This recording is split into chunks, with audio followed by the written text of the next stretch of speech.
Hello friend, स्वागत है आप सभी का हमारे YouTube channel GK study point with clear concept में। तो फ्रेंड, आज की इस वीडियो में हम हिंदी व्याकरण के एक नए टॉपिक वर्ड विचार के सामान्य परिचय के बारे में चर्चा करेंगे तथा साथ साथ इसके इम्पोर्टेंट फैक्ट एवं इम्पोर्टेंट तथ्यों पर भी चर्चा करेंगे। तो फ्रेंड्स, चलते हैं अपने टॉपिक की ओर।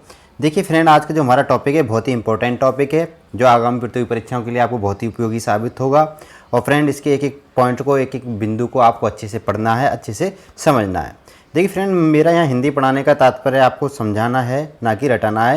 यहाँ पे आपको एक एक पॉइंट को बहुत बारीकी से समझना है। आप एक बार समझ लोगे तो आपको ये टॉपिक बिल्कुल क्लियर हो जाएगा, क्योंकि इस टॉपिक से बहुत सारे क्वेश्चन एग्जाम में पूछे जाते हैं। तो फ्रेंड, ये जो हमारी व्याकरण है, व्याकरण का प्रथम टॉपिक भी माना जाता है वर्ड विचार। तो वर्ड विचार के बारे में पढ़ने से पहले हम आपको व्याकरण के बारे में बताएंगे कि व्याकरण क्या है। इससे पहले हमने एक हिंदी की एक वीडियो पढ़ ली है भाषा, यानी भाषा के बारे में हमने पहले पढ़ा दिया है। अब भाषा, हम किस भाषा के बारे में पढ़ेंगे? हिंदी के बारे में पढ़ेंगे और हिंदी की व्याकरण के बारे में पढ़ेंगे। तो सबसे पहले हमें यही जानना है कि व्याकरण क्या होता है, व्याकरण के अंग क्या हैं और व्याकरण को किन किन भागों में पढ़ा जाता है। तो ये व्याकरण का हमारा पहला टॉपिक है, वर्ड विचार। तो उससे पहले हमें व्याकरण के बारे में पढ़ना है। तो फ्रेंड, हमारा जो व्याकरण के बारे में अगर हम पढ़ें कि व्याकरण क्या होता है और व्याकरण के क्या प्रकार होते हैं, व्याकरण के अंग क्या होते हैं, व्याकरण के स्रोत क्या होते हैं, व्याकरण की परिभाषा क्या होती है, उन सभी तथ्यों पर बारीकी से आपको समझना है। फिर उसके बाद में हम अपने टॉपिक वर्ड विचार के बारे में पढ़ेंगे। तो फ्रेंड, वीडियो को बिल्कुल स्किप नहीं करना है, वीडियो को अंत तक देखना है।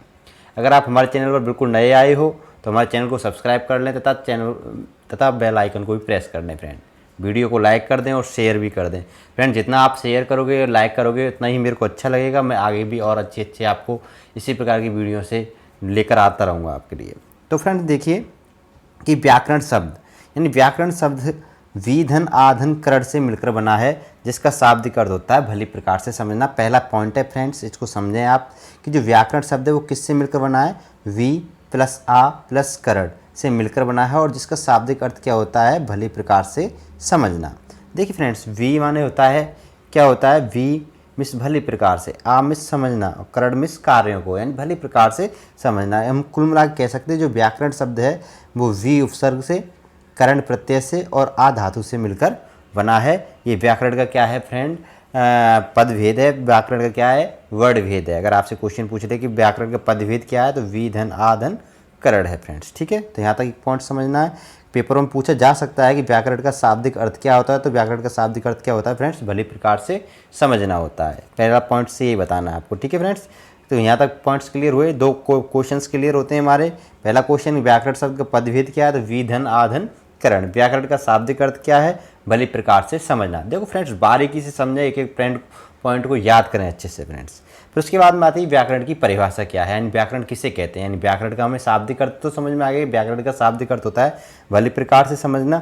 लेकिन व्याकरण की परिभाषा क्या है? तो फ्रेंड, व्याकरण की परिभाषा क्या होती है कि भाषा को शुद्ध रूप से बोलना।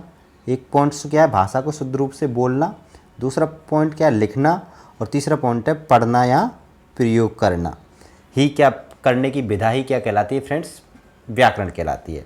तो याद रखना है, व्याकरण की परिभाषा में क्या आता है कि भाषा को अगर हमने शुद्ध रूप से बोलना सीख गए, शुद्ध रूप से लिखना सीख गए, या शुद्ध रूप से पढ़ना या प्रयोग करना सीख गए, वही हमारी क्या होगी? व्याकरण होगी। तो हम कह सकते हैं किसी भाषा को जब हम शुद्ध रूप से प्रयोग कर रहे हों, बोल रहे हों, लिख रहे हों, या पढ़ रहे हों, या प्रयोग कर रहे हों, तो हम क्या कर रहे हैं? व्याकरण का प्रयोग कर रहे हैं, व्याकरणिक इकाइयों का प्रयोग कर रहे हैं फ्रेंड्स। ठीक है, ये बात क्लियर हो गई। तो यहाँ से 3 पॉइंट याद रखने हैं। आपसे क्वेश्चन परिभाषा के रूप में ना पूछकर ऑप्शन भी दे सकता है कि व्याकरण होती है भाषा का शुद्ध रूप से वाचन, भाषा का शुद्ध रूप से लेखन, भाषा का शुद्ध रूप से पठन या प्रयोग, या उपयुक्त सभी। तो आपके लिए ऑप्शन आंसर होगा हमारा 4th नंबर का उपयुक्त सभी। यानी व्याकरण क्या होती है? भाषा का शुद्ध रूप से वाचन होती है, भाषा का शुद्ध रूप से लेखन होती है, और भाषा का शुद्ध रूप से पठन होती है। ठीक है फ्रेंड्स, यहाँ पे 3 पॉइंट्स क्लियर।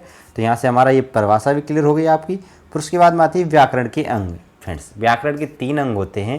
पहला वर्ड विचार, दूसरा शब्द विचार और तीसरा वाक्य विचार। आज के इस टॉपिक हमारा जो हम पढ़ाने वाले हैं वो वर्ड विचार पढ़ाने वाले हैं। आपको याद रखना फ्रेंड्स, हमारी हिंदी व्याकरण कुल टोटल इन तीनों टॉपिकों में ही समाप्त हो जाएगी। यानी पूरी हिंदी व्याकरण वर्ड विचार, शब्द विचार और वाक्य विचार तक ही सीमित है और यहीं पे ही समाप्त हो जाती है। तो सबसे पहले हम आपको वर्ड विचार पढ़ाएंगे, फिर उसके बाद में शब्द विचार पढ़ाएंगे, फिर उसके बाद में वाक्य विचार पढ़ाएंगे फ्रेंड्स। तो बात यहाँ तक क्लियर हुई पॉइंट सारे फ्रेंड्स। तो अब देखिए अगला पॉइंट्स हमारा आता है कि वर्ड विचार क्या है फ्रेंड्स। तो आज हम वर्ड विचार के बारे में देख लेते हैं। देखिए फ्रेंड, वर्ड विचार, वर्णों का शुद्ध रूप से लेखन, उच्चारण व प्रयोग या पठन ही वर्ड विचार कहलाता है। जिस प्रकार हमने अभी व्याकरण के बारे में बताया, उसी प्रकार आप वर्ड विचार के बारे में पढ़ रहे हैं। तो वर्ड विचार क्या होते हैं कि वर्णों का अगर हम शुद्ध रूप से लेखन कर रहे हों, उच्चारण कर रहे हों, प्रयोग या पठन कर रहे हों, तो वो क्या होगा, वर्ड विचार होगा। ठीक है फ्रेंड्स, तो वर्ड विचार की तीन परिभाषाएं होती, तीन विशेषताएं होती। पहला कि वर्णों का शुद्ध रूप से लेखन, वर्णों का शुद्ध रूप से उच्चारण, वर्णों का सही शुद्ध रूप से पठन या प्रयोग ही क्या कहलाता है, वर्ड विचार कहलाता है। और वर्ड क्या होती है, भाषा की एक इकाई होती है। ठीक है फ्रेंड्स, एक बात याद रखना है, वर्ड क्या होती है, भाषा की एक इकाई होती है, ये पॉइंट याद रखना है। और भाषा की इकाइयाँ कौन कौन सी हैं, तो याद रखना फ्रेंड्स, भाषा की इकाइयाँ हैं हमारी ध्वनि, वर्ड, अक्षर, शब्द, पद, वाक्य और भाषा। आपको याद रखना है कि जो भाषा है, भाषा सबसे अंत में आती है और सबसे स्टार्टिंग में आती है ध्वनि, यानी ध्वनि से छोटी कोई भाषा की इकाई नहीं है, सबसे छोटी इकाई ध्वनि होती है। ध्वनि के बाद जो बड़ी इकाई होती है वर्ड, और वर्ड से भी बड़ी इकाई होती है अक्षर, और अक्षर से भी बड़ी इकाई होती है शब्द, और शब्द से भी बड़ी इकाई होती है पद, और पद से भी बड़ी इकाई होती है वाक्य, और वाक्य से भी बड़ी इकाई होती है भाषा। यानी कुल मिलाकर कह सकते हैं भाषा कोई इकाई नहीं है, भाषा की बाकी की इकाइयाँ हैं फ्रेंड्स। ठीक है, तो कभी कभार क्या होता है फ्रेंड्स, वाक्य से छोटी एक और उप इकाई बता दी जाती है, वाक्य की उपवाक्य, इसको क्या बोलते हैं हम, उपवाक्य बोलते हैं। लेकिन याद रखना फ्रेंड्स, वाक्य और उपवाक्य दोनों एक ही चीज़ होती हैं, वाक्य का ही एक रूप होता है उपवाक्य। ठीक है फ्रेंड्स, ये बात याद रखनी है। तो हम क्रम से इन सभी इकाइयों के बारे में पढ़ेंगे। पहले ध्वनि के बारे में पढ़ेंगे, फिर वर्ड के बारे में पढ़ेंगे, फिर अक्षर के बारे में पढ़ेंगे, फिर शब्द के बारे में पढ़ेंगे, फिर पद के बारे में, फिर वाक्य के बारे में पढ़ेंगे फ्रेंड्स। क्योंकि ये भाषा की इकाइयाँ हैं, इनको आप बारीकी से समझेंगे तभी आगे चल के हम वर्ड माला के बारे में आपको पढ़ा पाएंगे। तो फ्रेंड्स, एक बात याद रखना है, ये बहुत ही इंपॉर्टेंट है, ये आपकी ये जितनी भाषा की इकाइयाँ हैं इनको याद रख लेना है, घटते क्रम में और बढ़ते क्रम में, आरोही क्रम में और अवरोही क्रम में। आरोह का मतलब चढ़ना यानी बढ़ते क्रम में, और अवरोही का मतलब गिरते क्रम में। देखो फ्रेंड्स, ये छोटी से छोटी इकाई हमारी ध्वनि, बड़ी से बड़ी इकाई वाक्य, यानी ये बड़ा है, ये छोटे से लेके बड़े यानी बढ़ते क्रम में इकाई चल रही है फ्रेंड्स। और इधर से अगर आप पढ़ेंगे, इधर घटते क्रम में चलेगा। अगर आपसे क्वेश्चन, आप इधर से इधर को चलेंगे तो ये क्या है, बढ़ता क्रम, और आप इधर से इधर चलेंगे तो ये क्या है फ्रेंड्स, घटता हुआ क्रम है। तो आपको याद रखना है, बढ़ते क्रम में यानी आरोही क्रम में, घटते क्रम में यानी अवरोही क्रम में इन भाषा की इकाइयों को याद करना है। तो हमारे यहाँ से क्लियर हुए फ्रेंड्स कि वर्ड विचार क्या होता है, भाषा का शुद्ध रूप, वर्णों का शुद्ध रूप से लेखन, उच्चारण और पठन ही क्या होता है, वर्ड विचार होता है। वर्ड क्या होती है, भाषा की इकाई होती है। भाषा की इकाइयाँ क्या होती हैं, क्रम से ध्वनि, ध्वनि के बाद वर्ड, वर्ड से बड़ी अक्षर, अक्षर के बाद शब्द, शब्द के बाद पद, पद के बाद वाक्य, और वाक्य से बाद में भाषा। ठीक है फ्रेंड्स, क्लियर। अब उसके बाद देखो, भाषा की सबसे पहली इकाई क्या है हमारी, ध्वनि, सबसे छोटी इकाई भी मानी जाती है। ध्वनि के बारे में पढ़ते हैं फ्रेंड कि ध्वनि क्या है। देखिए फ्रेंड, ऐसी इकाई जो मानव मुख द्वारा सार्थक रूप से उच्चारित या बोली जाती है एवं जिसे सुनने वाला अपने कानों से ग्रहण करता है, उसको हम क्या कहते हैं, ध्वनि कहते हैं। देखो फ्रेंड, ध्वनि कोई लिखित इकाई नहीं होती है। ध्वनि क्या होती है, एक श्रवणीय इकाई, श्रव्य इकाई होती है। कैसी होती है, लिखित इकाई ना होकर एक श्रव्य इकाई होती है। ठीक है, दृश्य इकाई भी नहीं होती है, केवल सुनी जाती है। क्या कही जाती है, एक व्यक्ति इसको बोलता है और दूसरा व्यक्ति अपने कानों के माध्यम से इसको सुनता है। देखो फ्रेंड्स, ऐसी इकाई जो मानव के मुख द्वारा सार्थक रूप से उच्चारित या बोली जाती है, यानी सार्थक रूप से उच्चारित या बोली जाती है, जिसे सुनने वाला क्या करता है, अपने कानों से ग्रहण करता है। अर्थात हम ऐसे भी कह सकते हैं कि जिसे बोला एवं सुना जाता है उसे हम क्या कहते हैं, ध्वनि कहते हैं। तो फ्रेंड्स, ध्वनि की परिभाषा मेरे हिसाब से आपको समझ में आ गई होगी कि मानव के द्वारा मुख से बोली जाने वाली वह ध्वनि, वह इकाई जो सार्थक रूप से बोली जाती है और जिसे सुनने वाला अपने कानों से ग्रहण करता है, यानी जिसे बोला जाए और एक व्यक्ति सुने, यानी जिसे बोला और सुना जाए वही हमारी क्या होती है, ध्वनि होती है। देखो, ध्वनियों से संबंधित, इस इकाई से संबंधित हमारी विभिन्न प्रतियोगी परीक्षाओं में क्वेश्चंस पूछे जाते हैं। वो क्वेश्चंस ये हैं फ्रेंड्स, बहुत इंपॉर्टेंट पॉइंट्स हैं, ये पेपरों में पूछे जाते हैं। क्या पूछे जाते हैं, 3 पॉइंट्स हैं फ्रेंड्स। तीनों पॉइंटों को अच्छे से आपको लर्न करना है, याद करना है, अच्छे से समझना है। श्रवणीयता सामान्य गुण है। श्रवणीयता सामान्य गुण किसका है, ध्वनियों का। ठीक है फ्रेंड्स, ध्वनि को हम केवल सुन सकते हैं, श्रवण मतलब सुन सकते हैं, देख नहीं सकते। ठीक है फ्रेंड्स, तो इस वजह से श्रवणीयता किसका गुण है फ्रेंड्स, ध्वनियों का गुण है। उसके बाद में अगर पूछे भाषा का लघुत्तम, यानी भाषा का सबसे छोटा, लघुत्तम मतलब छोटा श्रव्य खंड है, यानी सुनाई देने वाला खंड क्या कहलाता है, तो फ्रेंड्स ध्वनि कहलाता है। क्या कहलाता है, ध्वनि कहलाता है। और भाषा की सबसे छोटी मौखिक इकाई है ध्वनि। देखो फ्रेंड्स, लिखित इकाई सबसे छोटी लिखित इकाई वर्ण होती है, लेकिन मौखिक इकाई सबसे छोटी क्या होती है फ्रेंड्स, ध्वनि होती है। तो ये 3 क्वेश्चंस हैं, 3 पॉइंट्स हैं जो पेपर में पूछे जाते हैं, बहुत ही इंपॉर्टेंट है फ्रेंड्स, याद रखना है। पहला पॉइंट, श्रवणीयता सामान्य गुण है ध्वनियों का। भाषा का लघुत्तम श्रव्य खंड है, श्रव्य का मतलब सुनने वाला खंड है ध्वनि। और भाषा की सबसे छोटी मौखिक इकाई क्या है फ्रेंड्स, ध्वनि। इस प्रकार हमारी ध्वनि जो भाषा की सबसे छोटी इकाई है कंप्लीट होती है। ध्वनि के बाद में जो बड़ी इकाई है फ्रेंड्स वो है वर्ण। अब वर्ण के बारे में पढ़ते हैं फ्रेंड्स। वर्ण किसे कहते हैं? सबसे पहला तो वर्ण उस मूल ध्वनि को कहते हैं जिसके खंड ना हो सकें, अर्थात जिसको विभाजित ना किया जा सके। देखो फ्रेंड्स, परिभाषा को पहले समझें। परिभाषा कई बार पेपरों में पूछी गई है, बहुत ही इंपॉर्टेंट है, आपको समझना ज़्यादा है फ्रेंड्स। यहाँ पे एक एक पॉइंट को समझना है कि वर्ण क्या होते हैं। वर्ण एक ऐसी इकाई होती है जिसके खंड नहीं होते। खंड का मतलब जिसको टुकड़े नहीं कर सकते, यानी जो विभाजित ना हो। विभाजित का मतलब होती है जिसके, विभाजित का मतलब टुकड़े ना हो। विभाजित का मतलब भी टुकड़े होना होता है, खंड होना होता है। जिसके कोई खंड ना हो, जो विभाज्य ना हो, वही क्या होती है, हमारी वर्ण होती है। कई बार पूछा भी गया है कि भाषा की कौन सी इकाई ऐसी है जो विभाजित नहीं होती है। इस प्रकार पूछा गया है फ्रेंड, जो विभाज्य नहीं है। भाषा की कौन सी इकाई विभाज्य नहीं है, इस प्रकार क्वेश्चन पूछा गया है। तो याद रखना, वर्ण भाषा की ऐसी इकाई है जो विभाज्य नहीं होती है, यानी जिसके खंड नहीं होते हैं। जैसे हम कह सकते हैं का, ता, आ, ई। ठीक है फ्रेंड्स, तो इनको हम खंड टुकड़े नहीं कर सकते, यानी का ऑलरेडी अब इससे और छोटा टुकड़ा नहीं होगा। अगर बाई चांस ये इस प्रकार हो तो इसके 2 टुकड़े हम कर सकते हैं। कैसे कर सकते हैं? का धन आ। अब ये दोनों जो इकाइयाँ बनी हैं ये दोनों क्या हैं? वर्ण हैं। क्या है फ्रेंड्स? हमारे वर्ण है। ठीक है, और ये जबकि क्या बन जाएगा? अक्षर बन जाएगा। ये क्या बन जाएगा? अक्षर बन जाएगा। तो ये देखो हलंत लगे हुए वर्ण हैं, और आ और ई ये ऑलरेडी पहले क्या है, एक सिंगल वर्ण होते हैं, सिंगल ध्वनियाँ होती हैं। तो कुल मिला के हम कह सकते हैं का, ता, आ, ई। जैसे ये क्या है, इनके हम कोई भी खंड नहीं कर सकते इनसे आगे, यानी अब ये विभाज्य नहीं है, इनसे आगे इनको बढ़ा नहीं सकते। ठीक है फ्रेंड्स, कम नहीं कर सकते। तो इस प्रकार ये क्या हुए? वर्ण हुए। ठीक है, अब वर्णों से संबंधित जो हमारे एग्जाम्स में प्रश्न पूछे जाते हैं फ्रेंड्स, वो ये पूछे जाते हैं, आपको ध्यान रखना है, बहुत इंपॉर्टेंट टॉपिक वर्ण। कितने क्वेश्चंस पॉइंट हमारे एग्जाम के लिए इंपॉर्टेंट हैं जो पूछे जाते हैं? पहला पॉइंट तो मैंने आपको बता ही दिया है, परिभाषा याद रखनी है कि भाषा की कौन सी इकाई जो विभाज्य नहीं होती है, वह कौन सी इकाई है? वर्ण है। ठीक है फ्रेंड्स, उसके बाद में और पॉइंट है, दर्शनीयता सामान्य गुण है, यानी जो वर्ण होते हैं, भाषा की सबसे छोटी इकाई होती है वर्ण।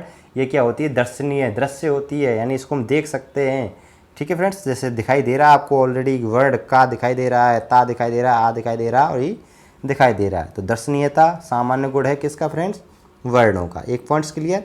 दूसरा, भाषा का लघुत्तम दृश्य खंड कहलाता है, यानी सबसे छोटे से छोटा, भाषा का सबसे छोटे से छोटा ऐसा खंड कौन सा जो दृश्य होता है, यानी दृश्य खंड होता है, वो कौन सा है? वर्ण। ठीक है, श्रव्य खंड कौन सा है फ्रेंड्स? ध्वनि। दृश्य खंड कौन सा है? भाषा का सबसे छोटा वर्ण। क्लियर। अब उसके बाद देखिए फ्रेंड्स, नेक्स्ट पॉइंट कि भाषा की सबसे छोटी लिखित इकाई कौन सी है? वर्ण। कौन सी है फ्रेंड्स? वर्ण। मैंने अभी बताया, भाषा की सबसे छोटी मौखिक इकाई कौन सी होती है? ध्वनि। लिखित इकाई कौन सी होती है? वर्ण। भाषा की लघुत्तम या निम्नतम इकाई, ये पॉइंट कई बार पूछा गया। भाषा की लघुत्तम इकाई, अगर डायरेक्टली वो आपसे मौखिक और लिखित ना देकर केवल इतना ही पूछे कि भाषा की लघुत्तम इकाई कौन सी है या भाषा की निम्नतम इकाई कौन सी है, तब आपको वर्ण बताना है, ना कि ध्वनि। ठीक है फ्रेंड्स, और भाषा की सबसे छोटी इकाई कौन सी होती है? वर्ण होती है। ठीक है फ्रेंड्स, क्लियर यहाँ तक सारे पॉइंट्स? तो हमारे ये पॉइंट्स सारे याद रखना है, बहुत ही इंपॉर्टेंट पॉइंट्स हैं, याद रखना है। पहला पॉइंट, दर्शनीयता सामान्य गुण है वर्णों का। भाषा का लघुत्तम दृश्य खंड कहलाता है वर्ण। भाषा की सबसे छोटी लिखित इकाई कौन सी है? वर्ण। भाषा की लघुत्तम या निम्नतम इकाई क्या कहलाती है? वर्ण। और भाषा की सबसे छोटी इकाई क्या होती है? वर्ण होती है। ठीक है फ्रेंड्स, क्लियर। नेक्स्ट उसके बाद में अगली जो हम भाषा की इकाई पढ़ेंगे वो पढ़ेंगे अक्षर के बारे में। किसके बारे में पढ़ेंगे फ्रेंड्स? अक्षर के बारे में पढ़ेंगे कि अक्षर क्या होते हैं। देखिए फ्रेंड, अक्षर वह छोटी से छोटी इकाई अक्षर है जिसका उच्चारण वायु के एक झटके से होता है। किससे होता है? वायु के एक झटके से, यानी जिसको हम एक झटके के साथ बोलते हैं, जिसमें रुकना ना पड़े, जैसे आ, का, पा, ना, पा, फा। ठीक है, तो ये क्या, इनको एक झटके से बोल रहे हैं, तो ये क्या हुए? अक्षर हुए फ्रेंड्स। क्या हुए? अक्षर हुए। ठीक है फ्रेंड्स, आपको कंफ्यूज नहीं होना, वर्ड क्या होते हैं? अर्धवर्ण होते हैं, व्यंजन होते हैं, उनको हम एक उच्चारण के साथ में नहीं बोल सकते। ठीक है फ्रेंड्स, आ, ई, प, का इस प्रकार बोलते हैं, लेकिन इनको हाँ, आ, का, पा एक झटके के साथ बोल देते हैं। इस वजह से क्या कहलाते हैं? अक्षर व कहलाते हैं। दूसरी बात है, इनको खंडित किया जा सकता है, इनको विभाज्य किया जा सकता है, इनको कई हिस्सों में, टुकड़ों में बांटा जा सकता है। ठीक है फ्रेंड्स, क्लियर। तो याद रखना है कि भाषा की कौन सी इकाई ऐसी होती है जो वायु के एक झटके के साथ बोली जाती है, तो अक्षर होती है, जैसे हाँ, आ, जी, ना, पा आदि। ठीक है फ्रेंड्स। अब देखो अक्षर से संबंधित एक और इम्पोर्टेंट पॉइंट्स है फ्रेंड्स, वो याद रखना है कि जो हमारी भारतीय दार्शनिक परंपरा है, इस परंपरा में अक्षर को नित्य, शाश्वत व सार्वभौमिक स्वीकार करते हुए ब्रह्म का पर्याय माना गया है। किसका पर्याय माना गया है? ब्रह्म का पर्याय माना गया है। और जिसलिए एक संस्कृत परिभाषा दी गई है, ना क्षरति इति अक्षरम, यानी जिसका विनाश ना हो वह क्या है? अक्षर है। ठीक है, तो याद रखना, कभी कभार पेपर में पूछ लिया जाता है कि निम्न में से ब्रह्म का पर्याय है, ब्रह्म का पर्याय है, इसका क्वेश्चन पूछ लेता है ब्रह्म का पर्याय है, ऑप्शन दे देता है वर्ण, ध्वनि, अक्षर और शब्द, तो आपको उत्तर भर देना है उसमें अक्षर। ठीक है फ्रेंड्स, बहुत इंपॉर्टेंट है, याद रखना है, मोस्ट है, क्लियर। ठीक है फ्रेंड्स, इस प्रकार हमारे अक्षर जो भाषा की इकाई है कंप्लीट होती है। उसके बाद नेक्स्ट जो हमारी भाषा की इकाई है फ्रेंड्स, वो है शब्द। क्या है? शब्द। देखिए फ्रेंड्स, शब्द के बारे में हम आपको बताते हैं कि शब्द क्या होता है, कि वर्णों या अक्षरों का क्रमबद्ध एवं व्यवस्थित समूह क्या कहलाता है? शब्द कहलाता है। तो ये क्या हुई? हमारी शब्द की परिभाषा हुई कि वर्णों का या अक्षरों का, अब तक हमने वर्ण और अक्षरों के बारे में ऑलरेडी पहले बता दिया फ्रेंड्स। एक एक पॉइंट को समझें, बारीकी से समझें, अच्छे से समझें, आप धीरे समझें, बार बार वीडियो को रिपीट कर सकते हैं, बाद में बैक करके देख सकते हैं अगर कोई चीज़ समझ में नहीं आ रही फ्रेंड्स। कि वर्णों या अक्षरों का क्रमबद्ध एवं व्यवस्थित समूह शब्द कहलाता है। ठीक है फ्रेंड्स, ऐसा नहीं उल्टा सीधा लिख दो, कोई वर्ड कहीं लिख दो, कोई वर्ड कहीं लिख दो, तो वो शब्द नहीं कहलाएगा, सार्थक अर्थ देना चाहिए। ठीक है फ्रेंड्स, ऐसा नहीं कमल हमने लिखा कमल, आप उसको लमक नहीं लिखेंगे, लमक लिखेंगे तो वो सार्थक अर्थ नहीं दे रहा है, वो शब्द नहीं है।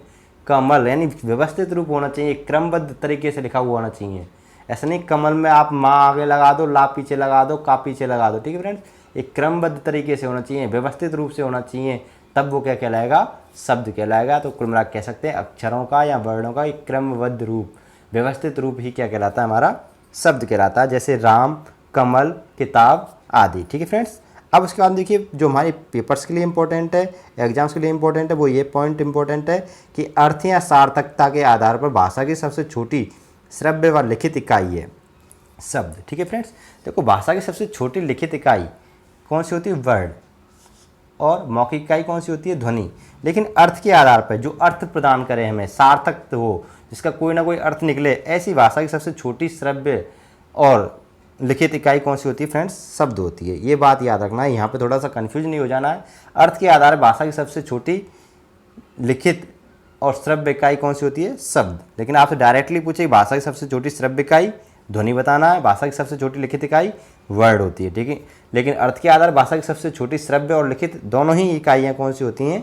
शब्द होती है। ठीक है फ्रेंड्स, एक और इम्पोर्टेंट बात याद रखनी है शब्द के बारे में कि शब्द सार्थक तो होते हैं, परंतु शब्द से निश्चित अर्थ की प्राप्ति क्या होती है? असंभव होती है। शब्द सार्थक तो हैं, लेकिन इनसे निश्चित अर्थ की प्राप्ति असंभव होती है जब तक उसका वाक्य में प्रयोग नहीं किया जाए, जब तक उसका क्या नहीं किया जाए? वाक्य में प्रयोग नहीं किया जाए।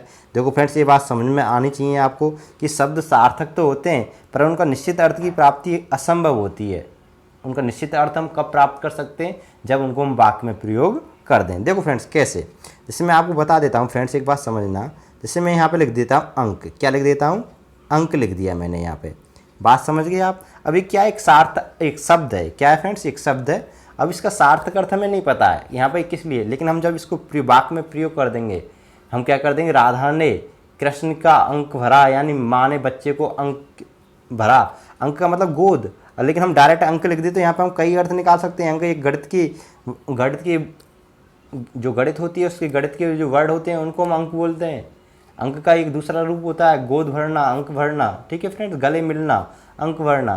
तो यहाँ पे जब वाक्य में प्रयोग करेंगे तभी तो हम इसका निश्चित अर्थ निकाल पाएंगे। तो इस प्रकार हम कह सकते हैं कि जो हमारा शब्द होते हैं वो सार्थक तो होते हैं, परंतु क्या होता है? उनके अर्थ की प्राप्ति असंभव होती है जब तक उनको हम वाक्य में प्रयोग ना कर दें। और दूसरी बात याद रखना कि शब्द विभक्ति रहित होते हैं, शब्दों में कोई भी विभक्ति नहीं लगी होती है, ये भी बात इंपॉर्टेंट है फ्रेंड्स। ठीक है फ्रेंड्स, तो बात समझ में आई आपको शब्द के बारे में कि शब्द की पहली परिभाषा याद रखनी है कि वर्णों या अक्षरों का क्रमबद्ध या व्यवस्थित समूह क्या कहलाता है? शब्द कहलाता है।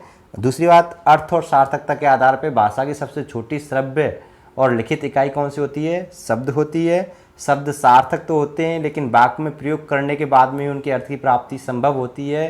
और दूसरी बात, शब्द में कोई भी विभक्ति नहीं होती है। ठीक है फ्रेंड्स, क्लियर? नेक्स्ट उसके बाद में अगला पॉइंट्स देखते हैं। अगली जो भाषा की इकाई है वो है पद। क्या है फ्रेंड्स? पद। देखिए फ्रेंड्स कि शब्द का ही विकसित रूप पद होता है, लेकिन जब शब्द में हम विभक्ति, यानी शब्द क्या होता है? विभक्ति रहित होता है, शब्द में कोई विभक्ति नहीं होती है, लेकिन जब शब्द में हम कोई विभक्ति लगा दें तब वो क्या बन जाती है? पद बन जाती है। ठीक है फ्रेंड्स, याद रखना है कि शब्द को वाक्य में प्रयुक्त होने योग्य बना लेने पर उससे पद की संज्ञा दी जाती है, अर्थात जब शब्द में विभक्ति लग जाती है तब वह क्या कहलाता है फ्रेंड्स? पद कहलाता है। बात समझ गए होंगे, यानी शब्द में जब हम विभक्ति लगा देते हैं तो उसे हम क्या कहते हैं? पद। जैसे हम कह सकते हैं राम ने रावण को वाण से, ये तीनों क्या है? पद हैं फ्रेंड्स। ठीक है, अब इनमें क्या है? विभक्तियाँ लग रही हैं। राम ने यानी कर्ता ने, रावण को यानी कर्म को, करण, बाण से यानी करण से, यानी इसमें प्रथमा विभक्ति, द्वितीय विभक्ति और तृतीय विभक्ति, तीनों विभक्तियों का प्रयोग हो रहा है। तो यहाँ पे क्या हो गया है? विभक्तियों का प्रयोग हो गया है, तो इस वजह से क्या बन गए? पद बन गए। लेकिन अगर हम इनमें ने, को और से, इन तीनों को हटा दें तो ये क्या हो जाएंगे? राम, रावण और बाण, ये तीनों क्या हो जाएंगे फ्रेंड्स? शब्द हो जाएंगे। लेकिन इनमें राम ने रावण को वाण से इस प्रकार लिख दें तो ये क्या हो जाएंगे फ्रेंड्स? पद हो जाएंगे। ठीक है फ्रेंड्स, बात समझ में आपको आ गई होगी कि शब्द में विभक्ति नहीं होती है, लेकिन पद में क्या होती है? विभक्ति होती है। यही अंतर है शब्द में और पद में फ्रेंड्स। ठीक है, क्लियर। लेकिन पद के बाद में एक और इकाई बनती है फ्रेंड्स, पदबंध। क्या बनती है? पदबंध। ऐसे ही शब्दों की जो विभक्तियाँ होती हैं उनको एक समूह होता है। जैसे नदी कल कल करते हुए बह रही थी, तो इसमें कल कल करते एक पदबंध बन जाता है, एक पद का समूह जिसका कोई निश्चित अर्थ नहीं होता है, बस वाक्य में इसके प्रयोग से और ना प्रयोग से कोई भी प्रभाव नहीं पड़ता है। ठीक है फ्रेंड्स, नेक्स्ट उसके बाद भाषा की इकाई है हमारी वाक्य, जो सबसे बड़ी इकाई मानी जाती है व्याकरण की दृष्टि से भाषा की। इसके बारे में पढ़ लें फ्रेंड्स कि सबसे पहले पढ़ेंगे वाक्य क्या होता है। फ्रेंड्स वाक्य मैंने अभी बताया, वाक्य क्या होता है? जो पद होते हैं, इन पदों का क्रमबद्ध या व्यवस्थित समूह जो अभिष्ट अर्थ प्रकट करता हो तथा आकांक्षा, योग्यता, सन्निधि व तात्पर्य नामक 4 गुणों से शोभित हो, उसे हम क्या कहते हैं? वाक्य कहते हैं। देखो फ्रेंड्स, पद, अभी मैंने बताया पद क्या है, जैसे मैंने अभी बताया ना, राम ने रावण को वाण से मारा। किससे मारा? तो एक वाक्य बन गया, एक सेंटेंस बन गया। अभी क्या बन गया? एक वाक्य बन गया फ्रेंड्स। अभी वाक्य किससे बना? पदों को जोड़कर बनाया गया। ठीक है, पदों का क्रमबद्ध। अब मैं ये लिख दूं कि राम ने रावण को वाण से मारा, अब ये क्रमबद्ध रूप हो गया, व्यवस्थित रूप हो गया और एक अर्थ हमें प्रदान कर रहा है कि राम ने रावण को मार दिया था। किससे मारा था? वाण से। लेकिन अब अगर हम उसको क्रमबद्ध रूप से ना लिखें, कैसे लिखें? वाण से रावण को राम ने मारा, तो क्रमबद्ध रूप नहीं हुआ, इसका अभिष्ट अर्थ नहीं है, उल्टा सीधा हो गया। एक क्रमबद्ध रूप होना चाहिए, व्यवस्थित रूप होना चाहिए, तब वो क्या कहलाएगा? शुद्ध रूप से वाक्य कहलाएगा, नहीं तो वो अशुद्ध कहलाएगा। क्या कहलाएगा फ्रेंड्स? अशुद्ध कहलाएगा। ठीक है फ्रेंड्स, तो पद की परिभाषा क्या होगी? पदों का क्रमबद्ध व्यवस्थित समूह जो अभिष्ट अर्थ प्रकट करता हो वो क्या कहलाता है? वाक्य कहलाता है। दूसरी विशेषता ये होनी चाहिए कि आकांक्षा, योग्यता, सन्निधि और तात्पर्य, ये 4 गुणों से शोभित हो, उसे क्या कहते हैं? वाक्य कहते हैं। देखो फ्रेंड्स, समझना, परिभाषा तो यहीं से समझ लेना कि पदों का क्रमबद्ध व्यवस्थित समूह जो अभिष्ट अर्थ प्रकट करता है वो क्या है? वाक्य कहलाता है। दूसरी, वाक्य के 4 गुण होते हैं फ्रेंड्स। पहला गुण होता है आकांक्षा, दूसरा गुण होता है योग्यता, तीसरा गुण होता है सन्निधि और चौथा गुण होता है तात्पर्य। ये इंपॉर्टेंट है फ्रेंड्स, कई बार पेपरों में बहुत ट्रेंडिंग में चल रहा है, पॉइंट्स पूछा जा रहा है कि वाक्य के निम्न में से कौन से वाक्य के गुण होते हैं? 4 गुण होते हैं फ्रेंड्स। वाक्य के कितने गुण होते हैं? 4 गुण। कौन कौन से होते हैं? आकांक्षा, योग्यता, सन्निधि व तात्पर्य। वाक्य के 4 गुण होते हैं जो एक क्या होते हैं? वाक्य को शोभित करते हैं, वाक्य की योग्यता दर्शाते हैं और वाक्य की आकांक्षा, तात्पर्य और सन्निधि को दर्शाते हैं। ठीक है फ्रेंड्स, क्लियर फ्रेंड्स। अब देखिए फ्रेंड्स, वाक्य से संबंधित विभिन्न प्रतियोगी परीक्षाओं में बहुत सारे प्रश्न पूछे जाते हैं। कौन कौन से पूछे जाते हैं उनको देख लें फ्रेंड्स। सबसे पहले देखो फ्रेंड्स, एक क्वेश्चन तो आपको यहीं से याद रखना है कि बाकी के 4 गुणों को याद रखना है, कौन कौन से हैं। उसके बाद में 4 पॉइंट्स हैं, इनको याद रखना है परीक्षाओं के लिए, बहुत इंपॉर्टेंट है आपके लिए। कौन कौन से हैं? देखिए फ्रेंड्स कि भाव या भावार्थ के आधार पर भाषा की सबसे छोटी इकाई। अब आपको समझ में आ गया हो फ्रेंड्स, भाषा की छोटी इकाई। अब ये किसके आधार पे? भाव या भावार्थ, यानी पूरा भाव हमें पूरा अर्थ दे। ठीक है, राम ने, लेकिन हमें वहाँ पे पूरा अर्थ नहीं मिल रहा है। ठीक है फ्रेंड्स, राम ने, हमें पूरा अर्थ नहीं मिल रहा, राम पूरा अर्थ नहीं मिल रहा है, लेकिन पूरा अर्थ मिल रहा है राम ने रावण को वाण से मारा, तो यहाँ पूरा भाव मिल रहा है हमें, पूरे शब्द का, पद का, सभी का अर्थ हमें प्राप्त हो रहा है, पूरा भाव मिल रहा है। तो वो भाषा की सबसे छोटी इकाई होगी। भाव या भावार्थ के आधार पर कौन सी होगी फ्रेंड्स? वाक्य होगी। ठीक है, भाषा की सार्थक इकाई कौन सी होती है? वाक्य होती है फ्रेंड्स, दूसरा पॉइंट है। और भाषा की सबसे बड़ी इकाई भी कौन सी होती है? वाक्य होती है। और भाषा की सबसे बृहत्तम इकाई भी कौन सी होती है? वाक्य होती है। और व्याकरण का सबसे बड़ा अंग भी क्या होता है? वाक्य होता है। तो इस प्रकार हम कह सकते हैं फ्रेंड, ये 4 पॉइंट्स आपको याद रखने हैं अच्छे से। एक पॉइंट ये कि भाषा के 4 गुण कौन कौन से हैं, ये याद रखने। भाव या भावार्थ के आधार पर भाषा की सबसे छोटी इकाई वाक्य, भाषा की सार्थक इकाई वाक्य, भाषा की सबसे बड़ी इकाई वाक्य, भाषा की बृहत्तम इकाई वाक्य, व्याकरण का सबसे बड़ा अंग क्या है फ्रेंड्स? वाक्य। इस प्रकार हम कह सकते हैं फ्रेंड्स, ये सभी पॉइंट्स आपको इंपॉर्टेंट है परीक्षाओं के लिए। वाक्यों को समझ गए होंगे आप। लेकिन फ्रेंड्स आपको कहीं पे कोई भी दिक्कत हो रही है तो आप कमेंट में ज़रूर बता देना, ठीक है फ्रेंड्स, हम आपको बता देंगे। एक एक पॉइंट को आपको अच्छे से समझना है यहाँ पे। उसके बाद देखिए फ्रेंड्स नेक्स्ट पॉइंट, अब आते हैं फ्रेंड्स हम वर्णमाला पे। यानी अब ये तो क्या हो गया, वर्ड भाषा की इकाइयाँ हो गई। और भाषा की इकाइयों में भी हम किसके बारे में पढ़ेंगे? वर्णों के बारे में पढ़ेंगे फ्रेंड्स।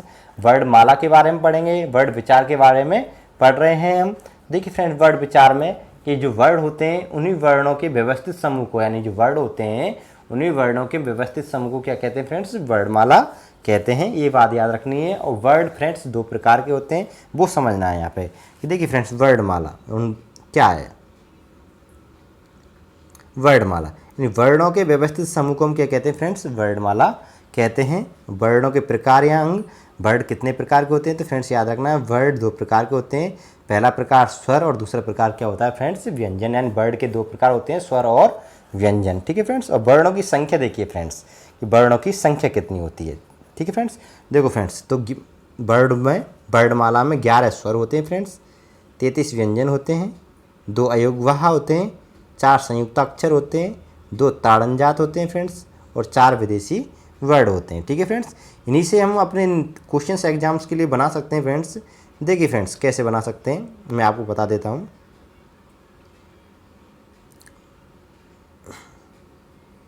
देखिए फ्रेंड्स, अगर वो आपसे पूछे कि हिंदी वर्णमाला के मूल वर्ड, हिंदी वर्णमाला के मूल वर्ड, तो मूल वर्ड कितने फ्रेंड्स? 44 हैं। आपसे पूछ ले तो मूल वर्ड कितने हिंदी वर्णमाला में? 44 हैं। और कौन कौन से? वो 11 स्वर हैं और 33 व्यंजन है।